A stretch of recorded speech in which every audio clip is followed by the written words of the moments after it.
guys, Tours20 here and welcome back to Bordertown. I'm finally back from my trip to Tasmania. I've been in Tassie driving around for the last 10 days and been feeling pretty motivated to get back into Bordertown and continue work. And I do just that. In this episode, I continue work on the downtown, and I'm going to be putting in something that I've been wanting to put down for a really long time. Now, a lot of people have been calling me out on this, and completely justified. I always make this claim that I'm not copying El Paso. I'm trying to recreate something on my own, and this is the episodes that I completely copy something from El Paso. And that's because this is something that I've been wanting to place down for a really long time. This is actually one of the reasons why I really like El Paso in the first place. I really love how there's this bypass underground section for the train line where you have these massive freight trains coming through, and it just digs into the underground and goes right through the downtown of El Paso. And I think that's a really cool contrast between what is such a compact area being the downtown and then having something that is just like an enormous train come through that you usually would see in less dense areas. So I usually see these things passing through rural areas, and occasionally you'll see them in a suburban area, but very rarely do you see them, or such giant ones, going through the heart of the downtown. And I think that's a really cool element to El Paso, and I could be getting my facts completely wrong. I'm purely going off what I've seen on Google Earth, and that is as far as my research goes. But regardless, I'm taking that idea and putting it into Las Palmas, and also encouraging freight to travel through here. There's no other possible way that freight can go from one end of the map to the other. There's no other bypass. This is pretty much exactly how they have to go. So you do see quite a lot of freight coming through here. And we also have a interstate train line. So this is the interstate train line too. So we do have trains, like passenger services, coming through here.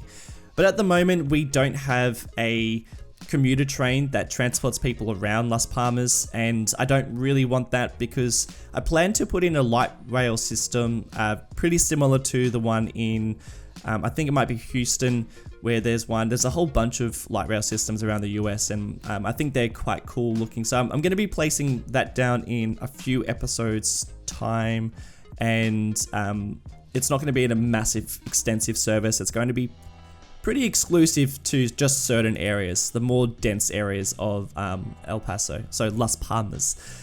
I always do that. But in addition to that, we will be also placing down in the next few episodes an interstate train station that'll be in a very different place to the one in El Paso. So yeah, I mean, fair enough for people calling me out for basically not sticking to my word of pretty much not copying El Paso and Juarez. I do that constantly. If you're used to my channel, I make claims all the time and generally change my mind because I generally get inspired by things, even though one day I might feel like I'm not going to copy El Paso, and then the next day I see something I just think that is awesome. I'm totally doing that. And you also saw me work with very briefly, I don't even know if you noticed this, but I placed down I think it might be called the Astrodome. That could be wrong, but it's a stadium in Texas, and it's something that's not in El Paso, but it is a stadium that I did want to place down within Las Palmas, but I just don't know the exact location just yet. So there is a stadium right next to the downtown of El Paso, but I have different plans for this area, and I don't really want to put the stadium around here.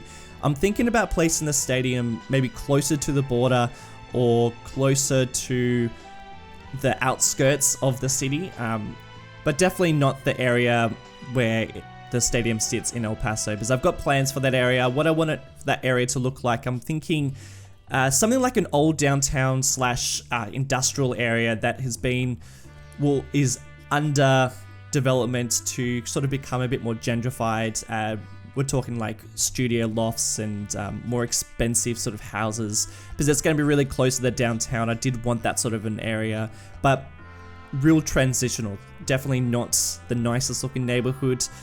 Still a lot of industrial buildings and factories and abandoned old industry, but it's sort of getting there. So a bit of development. So that's what I want that area to look like. And, you know, we'll be working on that ages and ages away from now. I do quite a bit of work around the downtown. And I also do want to jump back onto the Mexican side too, because I've neglected that spot for a little while. I do really want to start working on the downtown area for that, for Juarez as well. But what I've been working on screen for the last little bit, I've been just sort of figuring out how I'm going to create this underpass. And basically I'm using the same assets as, the same walls with these concrete poles. These are the same assets that I used when I was creating the highway in Juarez, and they're a really beautiful asset. I've used them a couple of times in my builds, and they've been in the workshop for like 3 years. They're a pretty old asset, but they still hold pretty strong. The textures are great, and the way that you can use them is pretty versatile. So I thought that this would be a good fit for this, and I'm pretty sure it's practically the same asset that actually sits there in real life.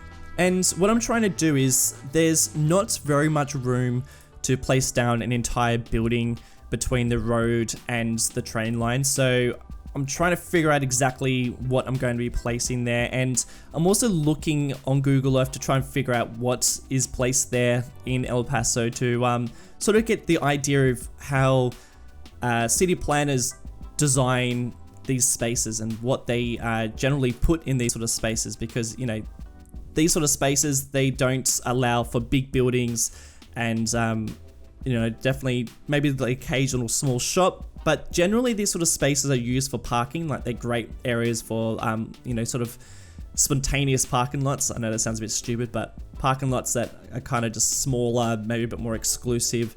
They're great for parking lots, but I also will be placing down a little park at some stage, because we don't have very many green spaces at the moment, and I did want the downtown of Las Palmas to sort of reflect a little bit more of a prettier side of this build. I really wanted it to be a little bit nicer, and we do have some nice big buildings. So that's what I'm sort of going for at the moment. So I'm sort of building a bit of a Zen garden as well, which I think turned out pretty cool. And you also can see, so I'm not using a bridge for the road that goes over the train line. Instead, I've just left it clipping into the road, and it looks really ugly. I have to admit, it does look really bad the way it looks at the moment. It's got this big black line in it, and you can just tell it's totally clipped. Just hold out for the very end of the episode and you'll see what I do there. I place down a couple of decals and plop a little asphalt, and it just turns out really, really nice. It was a massive pain in the ass to create, but I think it's very well worthwhile. So what I'm doing at the moment is I'm working on the Zen garden. I call it a Zen garden. I haven't really started making that area yet. This is just a regular old little garden, but it's a sort of place you don't really take kids. It's a sort of a space where people who work in the office blocks probably come down for a lunch break, or if you just need a breather and need a little bit of a chill, you just come down to this area, and then a big freight train comes screaming by and totally disrupts your lunch break. But I still think it's a pretty nice location for a little garden, and I think this is generally the sort of idea that city planners and architects sort of try to consider when they build in areas like this. You know, what is going to be the best use of this space? And, you know, I have seen quite a lot of skinny buildings that get placed in these sort of areas. I know that a lot of buildings these days are getting like thinner and thinner and taller, and I think they're really sort of you know, that sort of asset would be so cool on the Steam Workshop. I'd love to see. I know there's this building, I can't remember the name of it, but there's a building in New York that's just so mega thin and so mega tall. It's really quite amazing. And at first when I saw it when I was walking around New York, I didn't really know how I felt about it. I didn't know whether I was appreciate the fact that it's a real work of architectural achievement and, you know, should be impressed by it, or whether it's sort of a bit ugly and as I sort of spent a little bit more time roaming around and getting used to it, I really liked it, and I'd love to see, it's probably already on the workshop at the moment, but I'd love to see something like that, or at least a couple more buildings like that. Not that they'd be appropriate for Las Palmas, but I definitely would love to put something like that into another build. And you might also notice that I'm still using the vanilla train tracks, and since building this, actually they've been out for a couple of months now, but basically there are some really incredible assets created by a whole team of people, really, who have created basically mods and assets to transform these very ugly vanilla train lines into very realistic and very detailed train tracks. And yeah, I'm very tempted to go and grab them. I'm just so conscious that we are already running so many mods in this save, and I've got so many assets already running. I really kind of just don't want to just go down that line. I'm trying to stay pretty clear of that. When I started creating this save game, I was very, I'll just come from Springwood, where I was just subscribing to basically everything.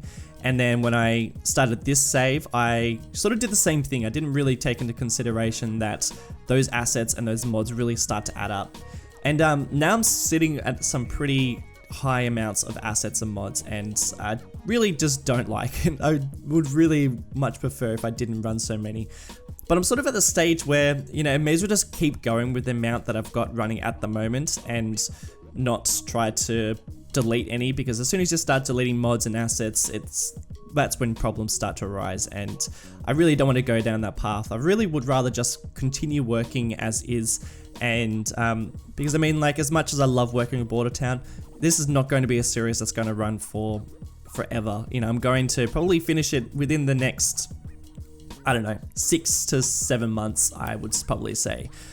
So in saying that, I'm probably not going to sub to the new mod that changes the train line. I will just continue using this one. I don't really mind the vanilla train line, to be honest. It's a bit average looking, but it's already there. I don't want to start stuffing up my train system. It already runs really nicely, and I'd rather just keep it the way it is and not mess around with too many other mods. But I'm definitely going to grab that mod for my other series, and yeah, I'm looking forward to using it. Actually, it looks super pretty. And what I was saying as well, so I've got that weird little space where I've placed the parking lots, and I've also got a couple of other spaces on the other side of the block, and this is where there's a bit more space, and I think there's a good opportunity to place down some larger buildings. So I've got a circle one here, and I've also got a couple of smaller-ish buildings that sit around this corner, and I've also started just to place down a couple of more like small commercial blocks and office blocks that's a little bit more on the older style of things, because of course this downtown hasn't always been so modern. Not that it's massively modern at the moment, but we are seeing some bigger skyscrapers from like the 70s and the 80s, and even some more recent skyscrapers in Las Palmas. But I did want to also keep some of the smaller buildings that have probably been around for like 100 or so years, and maybe even some smaller commercial buildings that are just sort of keeping that low level of density, basically. So I've just been placing down a bit of a mixture of downloaded assets, and you can also see this asset that is vanilla, and I think it still holds up pretty well. I'd place it down in pretty much every one of my cities. And I'm doing a pretty good job at just copying and pasting a lot of the things that I am already placing down. So that parking lot that I placed down, I just copied it and just deleted some of the excess bits that weren't really fitting completely well, and I added a couple of extra cars in just so there was a little bit of a difference between the two car parks.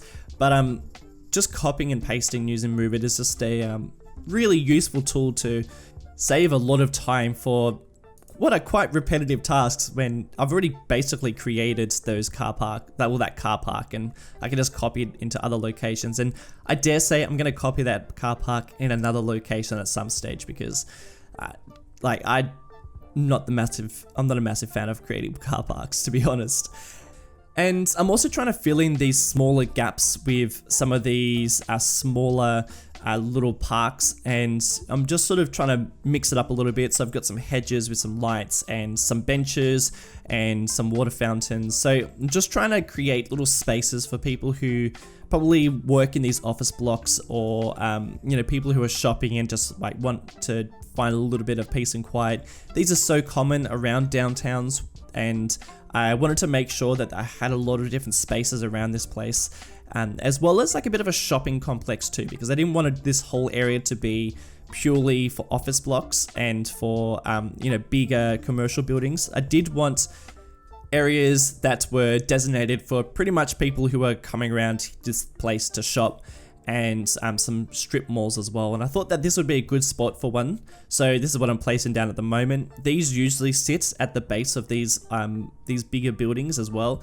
And I'll be probably placing down a couple of different shopping districts within the downtown too. But this is probably one of the more basic of the shopping districts. It's probably just generally for people who are coming down for a quick snack, or on the way out or something like that.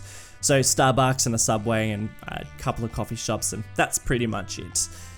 And this is also where the train line transitions from sort of being exposed, like underground and exposed, and then sort of goes into a tunnel and then basically we'll come out the other end of the downtown, and then it'll be pretty much making its way through what I will eventually turn into a train yard, and that is also where the interstate train station is going to sit to. So in a different location to the one that's in El Paso. So I am sort of doing my own thing every now and again. But yeah, that's what I plan to put there too. And that's going to be pretty close to the downtown, which I think is a pretty good strategic place to place a train station, I guess. And I'll also have a connection to the light rail system around there too. So that light rail system is going to run down the heart of the downtown, and it will also make its way through a couple of the suburbs, but really only targeting a couple of areas. The main places I want that light rail system to hit is the downtown, the interstate train station, and also any other big sort of touristy destinations. So the stadium, it'll hit the stadium, and it might go through, I don't know, some other place that we placed down in Las Palmas. Originally, actually, I'd love you guys to answer some of these questions, but I noticed that El Paso does have some sort of tram line, and when I go down to Google Earth, you can actually see that they're creating that tram line, and it's only like a recent creation. Now, I haven't done the research. I haven't done the research, but I've noticed that, at some stage in El Paso's history, there was a tram line that was pretty extensive around Las Palmas and even into Mexico. But then they got rid of that, and now they seem to be bringing it back, but it doesn't seem like it's a light rail system. It looks like it's a tram line, like for tourists or something like that. Let me know. I would love to find out. Not love to do the research, but I'd love you guys to tell me if you live in El Paso and want to tell me a little bit about that. That'd be great. I would love some first-hand knowledge on that. And we're finishing things off now, and this is me working on the roads now to basically paint down and fix up those glitches. This is where it really starts to come alive, and I'm pretty much just copying exactly what I'm seeing on the unglitched road, and just copying those road markings and placing down those lines to match it up pretty much exactly. And I'm using the roads, so the network line to basically paint down the decals, and then I can just copy them over to other roads that were a bit messed up from those glitches. And it's not 100% perfect, but in the cinematics, which you're going to see pretty shortly, you can't even tell the difference. Well, I can't tell the difference. And when you paint down a couple of extra decals to get rid of that shininess of the new texture, it really just, it looks fantastic, I think. But I'm really happy with this build. It's was only kind of a small build, but it took me ages, and I think it's turned out really great looking, and I'm really excited to continue work on the downtown, which is pretty much what we're going to be doing over the next couple of weeks. And then I'll be back onto the Mexican side and really starting to build a lot more of the districts around there too. But that's pretty much it for this episode. Guys, thank you so much for tuning in. If you've enjoyed it, don't forget to leave a like and subscribe if you haven't already. Until next week, have a great one, and I'll see you in the next episode. See you later.